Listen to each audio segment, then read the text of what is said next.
ಆಹಾರ ಪಂಜರದಲ್ಲಿ ಕಾಟೇರ ವಿಲವಿಲ ಅಂತ ಒದ್ದಾಡ್ತಾ ಇದ್ದಾರೆ. ಮುಕ್ತಾಯದ ಹಂತದಲ್ಲಿದೆ ಸೆನ್ಸೇಷನಲ್ ಕೇಸ್ ತನಿಖೆ. ಇನ್ನು FSL ವರದಿಗಳು ಬಂದ್ರೆ ತನಿಖೆ ಬಹುತೇಕ ಮುಕ್ತಾಯ ಕೂಡ ಆಗ್ಲಿಕ್ಕಿದೆ. ತನಿಖೆ ಬಳಿಕ ಚಾರ್ಜ್ ಶೀಟ್ ಅನ್ನ ಸಿದ್ಧಪಡಿಸಲಿದ್ದಾರೆ ಪೊಲೀಸರು. FSL ವರದಿ ಬಂದ ಬಳಿಕ ಚಾರ್ಜ್ ಶೀಟ್ ಅನ್ನ ಸಲ್ಲಿಕೆ ಮಾಡಲಿಕ್ಕಿದ್ದಾರೆ. ಪೊಲೀಸರಿಗೆ ಚಾರ್ಜ್ ಶೀಟ್ ಸಲ್ಲಿಸುವುದಕ್ಕೆ 90 ದಿನಗಳ ಕಾಲ ಅವಕಾಶ ಕೂಡ ಇದೆ. ಚಾರ್ಜ್ ಶೀಟ್ ಸಿದ್ಧವಾದ ಬಳಿಕ ಲೀಗಲ್ ಸ್ಕ್ರೂಟ್ನಿ ನಡೆಸಲಿರುವಂತಹ ಪೊಲೀಸರು ಇದಾದ ನಂತರ ದರ್ಶನ್ ಅಂಡ್ ಗ್ಯಾಂಗ್ ವಿರುದ್ಧ ಚಾರ್ಜ್ ಶೀಟ್ ಅನ್ನ ಸಲ್ಲಿಕೆ ಮಾಡಲಾಗುತ್ತೆ. ನೋಡಿ, ತನಿಖೆಯ ಹಂತ ಏನಿದೆ ಅದು ಮುಕ್ತಾಯ ಹಂತಕ್ಕೆ ಬರ್ತಾ ಇರುವಂತದ್ದು. ಈ ಹಿನ್ನೆಲೆಯಲ್ಲಿ ಒಂದ್ ಕಡೆ ದರ್ಶನ್ ಅಂಡ್ ಗ್ಯಾಂಗ್ ಜೈಲಿನಲ್ಲಿ ಮುದ್ದೆ ಮುರಿತಾ ಇದೆ. ಯಾವಾಗ ಹೊರಗಡೆ ಬರ್ತೀವಿ ಅನ್ನುವಂತಹ ನಿಟ್ಟಿನಲ್ಲಿ ಒಂದ್ ಕಡೆ ತಯಾರಿಯನ್ನ ಕೂಡ ನಡೆಸ್ಕೊಂಡಿದ್ದಾರೆ. ಮತ್ತೊಂದು ಕಡೆ ತನಿಖೆ ಮುಕ್ತಾಯ ಹಂತಕ್ಕೆ ಬಂದಿದೆ. ಮತ್ತಷ್ಟು ಡೀಟೇಲ್ಸ್ ಕೊಡ್ತಾ ಹೋಗ್ತಾರೆ ನನ್ನ ಕಲೀಗ್ ನಾಗರಾಜ್ ದೂರವಾಣಿ ಸಂಪರ್ಕದಲ್ಲಿದ್ದಾರೆ. ಎಸ್ಎನ್ಒ ನಾಗರಾಜ್, ದರ್ಶನ್ ಅಂಡ್ ಗ್ಯಾಂಗ್ ಒಂದ್ ಕಡೆ ಜೈಲಿನಲ್ಲಿ ವಿಲವಿಲ ಅಂತ ಒದ್ದಾಡ್ತಾ ಇದೆ, ಮತ್ತೊಂದು ಕಡೆ ಸೆನ್ಸೇಷನಲ್ ಕೇಸ್ ಮುಕ್ತಾಯ ಹಂತವನ್ನ ತಲುಪ್ತಾ ಇದೆ. ಇನ್ನು ಎಷ್ಟು ದಿನ ಆಗಬಹುದು FSL ವರದಿಗಳು ತಲುಪೋದಕ್ಕೆ ಅಂತ? ರಮ್ಯಾ, ಏನು ಈ ಒಂದು ಪ್ರಕರಣದಲ್ಲಿ ಈಗಾಗಲೇ ಏನು ಫಿಸಿಕಲ್ ಆಗಿ ಒಂದು ತನಿಖೆಯನ್ನ ನಡೆಸ್ತಾ ಇದ್ರು. ತನಿಖೆ ವಿಚಾರಣೆ ಭಾಗವಾಗಿ ಬಹುತೇಕ ಎಲ್ಲರನ್ನೂ ವಿಚಾರಣೆಗೆ ಪೊಲೀಸರು ಒಳಪಡಿಸಿರ್ತಕ್ಕಂಥದ್ದು. ಆದ್ರೆ ಇಲ್ಲಿ ಏನು ಒಂದಷ್ಟು ಟೆಕ್ನಿಕಲ್ ಎವಿಡೆನ್ಸಸ್, ಅದು ಅದರಲ್ಲೂ ಪ್ರಮುಖವಾಗಿ ಆರೋಪಿಗಳ ಮನೆಯಲ್ಲಿ ಕಲೆಕ್ಟ್ ಮಾಡಿದಂತ DVR ಇರ್ಬೋದು, ಜೊತೆಗೆ ಮರಣೋತ್ತರ ಪರೀಕ್ಷೆ ಸಂದರ್ಭದಲ್ಲಿ ಕೆಲವೊಂದು ಸ್ಯಾಂಪಲ್ಸ್ ಅನ್ನ FSL ಗೆ ಕಳಿಸ್ಕೊಟ್ಟಿದ್ರು. ಇವುಗಳ ವರದಿ ಬಂದ ಬಳಿಕ ಒಂದು ಚಾರ್ಜ್ ಶೀಟ್ ರೆಡಿ ಆಗುತ್ತೆ ಅನ್ನೋ ಮಾಹಿತಿ ಪೊಲೀಸ್ ಮೂಲಗಳಿಂದ ಗೊತ್ತಾಗ್ತಾ ಇರ್ತಕ್ಕಂಥದ್ದು. ಇದರಲ್ಲಿ ಬಹಳ ಪ್ರಮುಖವಾಗಿ ಏನು ಈ FSL ವರದಿಗಳು ಬಂದ ಕೂಡ್ಲೇನೆ ಒಂದು ಚಾರ್ಜ್ ಶೀಟ್ ಸಿದ್ಧವಾದ ಕೂಡ್ಲೇನೆ ನ್ಯಾಯಾಲಯಕ್ಕೆ ತಲುಪಿಸೋದಿಲ್ಲ. ಯಾಕಂತಂದ್ರೆ ಇದನ್ನ ಲೀಗಲ್ ಸ್ಕ್ರೂಟ್ನಿ ಕೂಡ ಮಾಡಿಸ್ತೀವಿ ನಾವು. ಯಾಕಂತಂದ್ರೆ ಈ ಒಂದು ಚಾರ್ಜ್ ಶೀಟ್ ಸಲ್ಲಿಕೆ ಆದ ಬಳಿಕ ಫಾಸ್ಟ್ ಟ್ರ್ಯಾಕ್ ಕೋರ್ಟ್ಗೆ ನಾವು ಮನವಿಯನ್ನ ಮಾಡ್ಕೊಳ್ಳಿದ್ವಿ. ಹೀಗಾಗಿ ಯಾವುದೇ ರೀತಿಯ ಒಂದು ತಪ್ಪುಗಳಿಲ್ಲದಂತೆ ಲೀಗಲ್ ಸ್ಕ್ರೂಟ್ನಿಗೆ ಒಳಪಡಿಸಬೇಕು. ಇದಕ್ಕೆ ಸುಮಾರು 2-3 ಕಾನೂನು ತಜ್ಞರು ಇದನ್ನ ಲೀಗಲ್ ಸ್ಕ್ರೂಟ್ನಿ ಮಾಡ್ತಾರೆ ಅಂತ ಹೇಳಿ ಪೊಲೀಸ್ ಮೂಲಗಳು ಹೇಳ್ತಾ ಇರ್ತಕ್ಕಂಥದ್ದು. ಹೀಗಾಗಿ ಈ ದರ್ಶನ್ ಅಂಡ್ ಗ್ಯಾಂಗ್ ಮೇಲೆ IPC ಅಡಿಯಲ್ಲೇ ಪ್ರಕರಣ ದಾಖಲಾಗಿರೋದ್ರಿಂದ 90 ದಿನಗಳ ಕಾಲಾವಕಾಶ ಇದ್ದು ಚಾರ್ಜ್ ಶೀಟ್ ಸಲ್ಲಿಕೆ ಮಾಡೋದಕ್ಕೆ. ಈಗ 35 ದಿನಗಳಷ್ಟೇ ಒಂದು ಪ್ರಕರಣ ಶುರುವಾಗಿ ಆಗಿರ್ತಕ್ಕಂಥದ್ದು. ಹೀಗಾಗಿ ಲೀಗಲ್ ಸ್ಕ್ರೂಟ್ನಿಗೆ ಜಾಸ್ತಿ ಸಮಯ ಕೊಡೋದಕ್ಕೆ ತ್ವರಿತವಾಗಿ ಒಂದು FSL ವರದಿ ಬಂದ ಕೂಡಲೇ ಒಂದು ಚಾರ್ಜ್ ಶೀಟ್ ಸಿದ್ಧವಾಗುವಂಥದ್ದು. ರಮ್ಯಾ. ರೈಟ್ ನಾಗರಾಜ್, ಧನ್ಯವಾದ ತಮ್ಮೆಲ್ಲ ಮಾಹಿತಿಗಾಗಿ.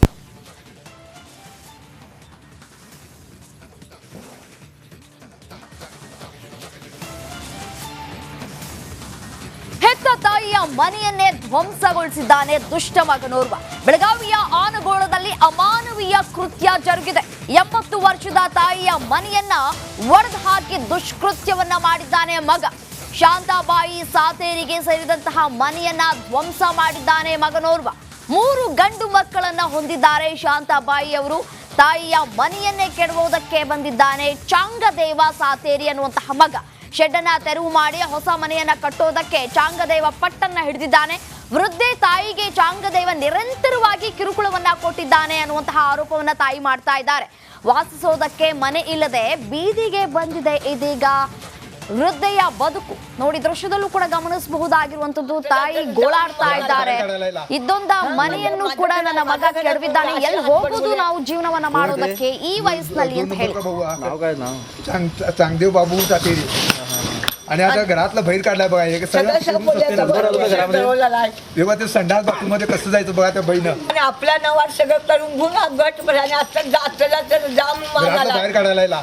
हा, माझं घर आहे, माझं घरात म्हणून अशी हातपट बोलूयात. कोण ते? 2 नंबरचा भाऊ. नाव काय? नाव चांगदेव बाबू सातेरी.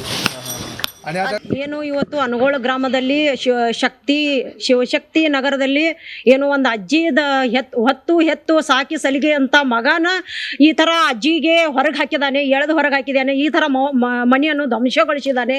ಇದಕ್ಕೂ ಕಾನೂನು ಅಜ್ಜಿಗೆ ಒಂದು ನ್ಯಾಯ ಕೊಡ್ಬೇಕಂತ ನಾ ಕೇಳ್ಕೊತೀನಿ ಇಷ್ಟ. ಎಲ್ಲ ಅಡಿಗೆ ಸಾಮಾನು ಬರೀ ಎಲ್ಲ ಹೊಡೆದು ಹಾಕಿದಾರ್ರಿ. ಆಮೇಲೆ ಅಜ್ಜಿನ ಎಳೆದು ಹೊರಗೆ ಹಾಕಿದಾರ್ರಿ.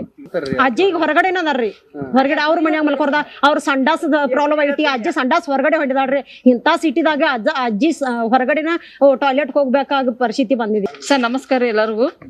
ಇಲ್ಲಿ ಒಬ್ರು ಆಯಿ ಇದಾರೆ, ಅಜ್ಜ ಅಜ್ಜಿ ಇದಾರ. ಅವ್ರು 2ನೇ ಮಗ ಅವ್ರಿಗೆಲ್ಲ ಹೊಡೆದು ಮಾಡಿ ಅವರಿಂದ ಮನೆಯಿಂದ ಹೊರ ಹಾಕಿ ಅಡಿಗೆ ಮಾಡ್ಕೊಳಕಿಲ್ಲ, ಎಲ್ಲ ಇದನ್ನೆಲ್ಲ ಹೊಡೆದಾಕ್ಬಿಟ್ಟಿದಾನ.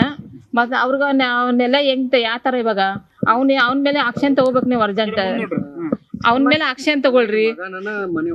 ಆ ಮಗನೇ ಮನೆ ಹೊಡೆದು ಆಯಿನ ಎಳೆದು ಹೊರಗೆ ಹಾಕಿ ಹೊಡೆದು ಹೋಗಿದಾನ, ತಾಯಿನ ಹೊರಗೆ ಹಾಕಿದಾನ. ಈಗ ಏನಾರ ಅಂದ್ರೆ ನಂದ್ ಮನೆ ನನ್ ಜಾಗ ಅಂತ ಹೇಳ್ತದಾನ. ಅದು ಯಾವ ಕಾನೂನೊಳಗ ರೂಲ್ಸ್ ಒಳಗಿಲ್ಲ. ಮುಡಾ ಸೈಟ್ ಹಂಚಿಕೆ ಕೇಸ್ ಸಿದ್ದರಾಮಯ್ಯ ಸರ್ಕಾರಕ್ಕೆ ತಲೆನೋವಾಗಿ ಪರಿಣಮಿಸಿದೆ. ಈ ಹಿನ್ನೆಲೆಯಲ್ಲಿ ರಾಜ್ಯ ಸರ್ಕಾರ ನ್ಯಾಯಾಂಗ ತನಿಖೆಗೆ ಆದೇಶವನ್ನ ಹೊರಡಿಸಿದೆ. ಆ ಕುರಿತು ಒಂದು ರಿಪೋರ್ಟ್ ಇಲ್ಲಿದೆ.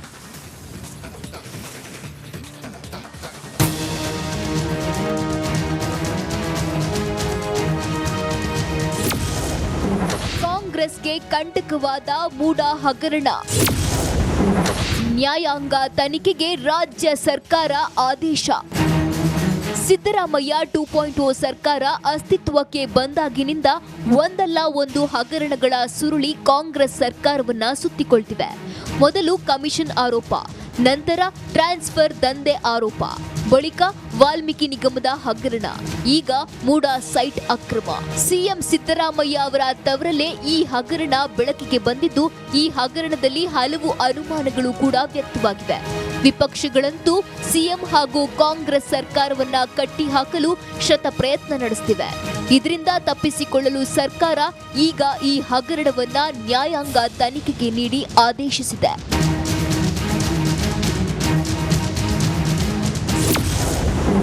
ಬೀಸೋ ದೊಣ್ಣೆಯಿಂದ ಪಾರಾಗಲು ಸರ್ಕಾರ plan.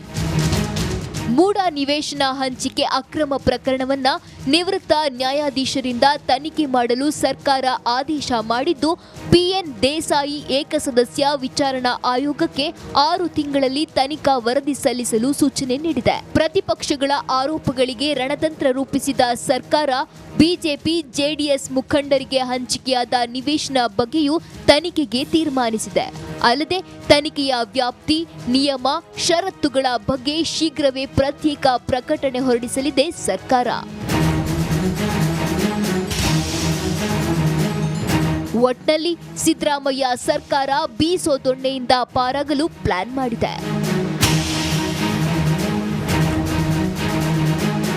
Bureau report, republic Kannada.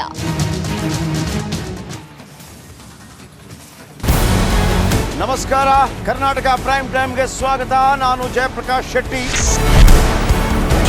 ಇಡೀ ಕರ್ನಾಡು ಇವತ್ತು ರೆಬೆಲ್ ಆಗಿ ನಿಂತಿದೆ. ಈ ಹಗರಣಗಳನ್ನು ಸದನದಲ್ಲಿ ಪ್ರಸ್ತಾಪ ಮಾಡಲು ಕೂಡ ಕಾಂಗ್ರೆಸ್ ಹಿಂದೇಟು ಹಾಕಿದ್ದೇಕೆ? ನಿಮ್ಗೆ ಸಂಬಳ ಅದಕ್ಕೆ, ನಿಮಗೆ ವಾಹನ ಅದಕ್ಕೆ, ನಿಮಗೆ ವೆಪನ್ ಅದಕ್ಕೆ, ನೀವು ಅದನ್ನು ಸೆರೆ ಹಿಡಿಬೇಕಾಗಿತ್ತು. ನೀವು ವಿದ್ಯುತ್ ಬರ ಇದೆ ಅಂತ ಹೇಳ್ತಾ ಇದ್ದೀರಿ, ಎಲ್ಲಿ ಬರ ಇದೆ ನೀವು ಹೇಳಬೇಕು. ಪಾಕಿಸ್ತಾನ್ ಆಕ್ಯುಪೈಡ್ ಕಾಶ್ಮೀರ್ ಅದು ಎಂದೆಂದಿಗೂ ನಮ್ಮದು. 40 ಮೆಷಿನ್ಗಳು ತಂದಿತ್ತು ನೋಟ್ ಎಣಿಸುವುದಕ್ಕೆ, ಅದೇ ಹಾಳಾಗಿತ್ತು. ಮಥುರಾದ ಗಲಾಟೆ ಇದೆಯಲ್ಲ, ಅದು ಸ್ಥಳೀಯವಾಗಿ ಕೂತು ಪರಿಹರಿಸಬಹುದಾದಂಥ ಕಾನೂನಿದೆ. ಗ್ಯಾರಂಟಿ ಯೋಜನೆಯಿಂದ ನಷ್ಟ ಆಗಿದೆ, ಲಾಭ ಆಗಿದೆ, ದಯವಿಟ್ಟು ಹೇಳಿ. Dawood Ibrahim most wanted criminal ಯಾವಾಗಾದ ಅಂದರೆ ಇಲ್ಲಿ ತನಕ ಭಾರತ ದೇಶದಲ್ಲಿ ಓರ್ವ ದಲಿತ ಪ್ರಧಾನಿಯಾದಂಥ ಇತಿಹಾಸವೇ ಇಲ್ಲ. ರಿಪಬ್ಲಿಕ್ ವರ್ಲ್ಡ್ ಆಪ್ ಇದು ಕೇವಲ ಅಪ್ಲಿಕೇಶನ್ ಅಲ್ಲ, ಸಮಗ್ರ ಸುದ್ದಿಗಳ ಸಂಪರ್ಕ ಮಾರ್ಗಕ್ಕೆ ಕ್ರಾಂತಿಕಾರಿ ಬದಲಾವಣೆ. ರಿಪಬ್ಲಿಕ್ ವರ್ಲ್ಡ್ ಆಪ್ ಕೇವಲ ಸುದ್ದಿ ಅಪ್ಲಿಕೇಶನ್ ಅನ್ನ ಪರಿಚಯ ಮಾಡ್ತಾ ಇಲ್ಲ, ಬದಲಾಗಿ ಡಿಜಿಟಲ್ ಸುದ್ದಿ ಬಳಕೆಯ ಹೊಸ ಯುಗಕ್ಕೆ ನಾಂದಿ ಹಾಡ್ತಾ ಇದೆ. ಇದೊಂದು ಬ್ರೇಕಿಂಗ್ ನ್ಯೂಸ್, ಪ್ರಭಾವಶಾಲಿ ಕಾರ್ಯಕ್ರಮಗಳಿಗೆ ಗಟ್ಟಿಯಾದ ವೇದಿಕೆ. ರಿಪಬ್ಲಿಕ್ ವರ್ಲ್ಡ್ ಅಪ್ಲಿಕೇಶನ್ ಈಗ ಲೈವ್ ಆಗಿದೆ. ಗೂಗಲ್ ಪ್ಲೇ ಸ್ಟೋರ್ ಮತ್ತು ಆಪಲ್ ಆಪ್ ಸ್ಟೋರ್ ಎರಡರಲ್ಲೂ ಲಭ್ಯವಿದೆ. ಈಗಲೇ ಡೌನ್ಲೋಡ್ ಮಾಡಿ.